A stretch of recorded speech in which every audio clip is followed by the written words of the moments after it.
All Mormon scriptures have been subject to change over the years. Some changes are more substantial than others, but they all raise questions about how Mormons regard communication from God. The current edition of the Book of Mormon contains almost 4,000 changes from the first edition. These consist of spelling and grammatical errors, word choice changes, and inserted phrases. A change in one verse replaced the name King Benjamin with King Mosiah, because Benjamin was already dead. These changes would be considered relatively minor if it weren't for the claims that the Book of Mormon was given by God word for word from the golden plates, and that it was the most correct of any book on earth. Just after the publication of the Book of Mormon in 1830, Joseph Smith received a revelation that he was to make a new translation of the Bible, which was corrupted. This was not a literal translation from ancient texts, but a revelatory process, parts of which Smith revised several times. He made thousands of changes, additions, and deletions, including completely removing the Song of Solomon. Some of the passages that he added suffered from the same kind of anachronisms found in the Book of Mormon, including quoting from the New Testament over 1,000 years before it had been written. But the most important changes he made were to make the Bible explicitly teach unique Mormon doctrines about baptism, the afterlife, and the priesthood, among others. He rewrote verses that originally said that no man can see God because he had claimed to have seen God.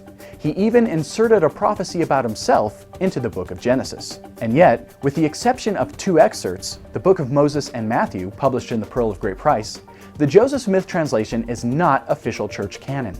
Instead, they use the King James Version, which, according to their articles of faith, is not translated correctly.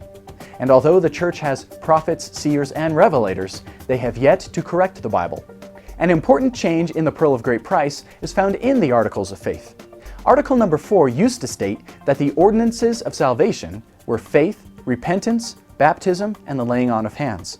By 1902, this was changed to say that these were only the first principles of the gospel. This was to reflect the added qualifications for salvation, including temple work. The Doctrine and Covenants, which was first published in 1835, contained 2 parts, the Lectures of Faith and sections of Revelations. In 1921, the Lectures of Faith, which taught conflicting views of God, were removed. The revelation in Doctrine and Covenants section 5 was originally published saying that Smith would receive no other gift than the ability to translate the Book of Mormon. A few years later, it was changed to say that this was only his first gift, and he would receive others. Section 7 was supposedly translated from a parchment written by the hand of the Apostle John. But over 100 words were added to the middle of the text from the time it was first published, begging the question as to whether or not those words were actually on the parchment. And finally, in 1876, Section 101, which explicitly prohibited polygamy, was removed and replaced with Section 132, which allowed polygamy. Mormons explain away changes by saying that prophets can make mistakes, and God changes his mind. But others see this as a convenient excuse to change doctrine whenever it becomes expedient. Find out more at ldsvideo.org.